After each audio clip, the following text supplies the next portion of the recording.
All right, welcome to this week's episode of Granger Defined. This week we're doing a special focus on our administration, and we have here with us Mr. Ryan Oakes. So thanks for the show. We're happy to have you. Thanks for having me.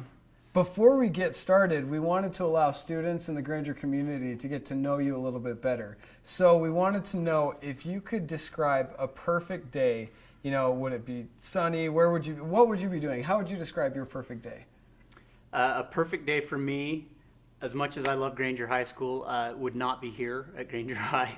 I would probably be on a golf course somewhere or on a beach somewhere sunny and warm with my family. I enjoy spending time with them, and they're a big part of my life. Okay. Now, before the show, we actually mentioned you said you had two daughters. 2 daughters, 6.5 and 2. Turning 2 on Monday. Okay, so that's what I was going to ask is what are the big birthday celebrations? Because you mentioned she was turning 2 this Monday. I wouldn't think that a 2-year-old celebration would be that big a deal. She knows what's going on, but not really. And I guess I'm wrong because my wife has planned a huge deal. She's trying to convince me to take the day off work, which I'm not going to do. But when I get home, family from all over coming in for a 2-year-old's birthday party. Okay, a little bit of overkill, probably. That's what I was wondering because I was going to say you might think that, and I agree, but I don't think that your wife would agree. Yeah. So that's funny. Okay, now she is the boss. Perfect answer, right? Well, transitioning into the next question, I guess it's a little bit similar. But when you're not here working your administrative hours, I could say here being, Mr. Assistant Principal Ryan Oakes, all these students, what are you at home doing? I enjoy being in the outdoors a lot. I grew up in a small town in eastern Utah, and being outside was a big part of my life. So I like to get out and do stuff. I mentioned golf earlier. I enjoy that. But just being outside, and like I said, now that I have kids, outside isn't nearly as fun as it used to be. Now it's playgrounds and slides and swing sets, but that's okay. I enjoy it. Oh, good. Well, so now kind of transitioning to a more serious note, what was it that got you really into education? And you didn't start working here at Granger. Where did you start, and why did you decide to go into education?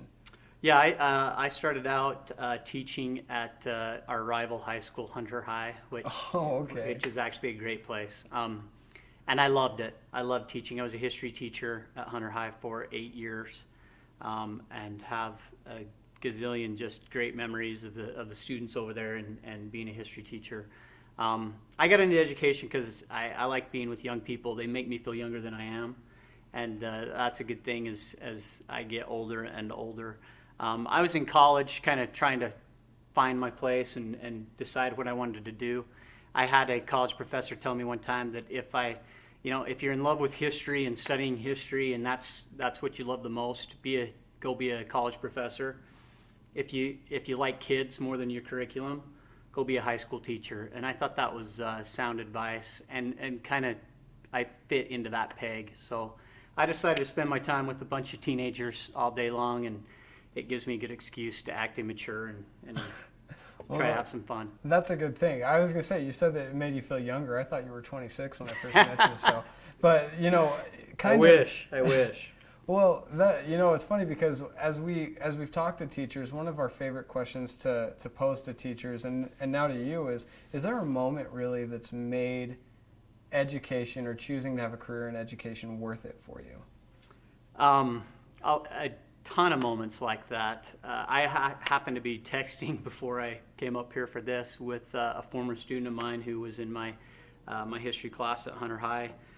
Class of 2008, so he's been out of school for 5 years, and he shot me a text just to catch up here a half hour ago, and he's graduated from college and is in grad school right now, and just really doing some successful things with his life. And I think of him and countless other students like him, and that really is the reward in this profession, to see students that are kind of squirrely teenagers when we first meet them grow up and be successful and do great things, and God, that's what's rewarding for me. Well, we appreciate that. That echoes some of the sentiment that a lot of the teachers have expressed, and it's refreshing to hear that so many educators really are involved in education because they want to see their students excel. Well, we appreciate you coming on. We just wanted to give you one last opportunity, as we give everyone who comes on the opportunity to send a message to the Granger community. If you could say anything, it could be don't light fireworks in off months. I don't know. It could be anything you want it to be. What message would you give to the Granger community? Sure. To the Granger community, I would say, first off, thank you for being such a great community and a great place to work. I think that Granger High School is the coolest place anybody could pick to come to work every day. When I get a paycheck, there are times where I kind of think, man, they give me money to come here and do this, and it's crazy. But I just really love it here. The kids are great. A message I would give the kids is, that future that you have is just so bright and beautiful, and just go get it.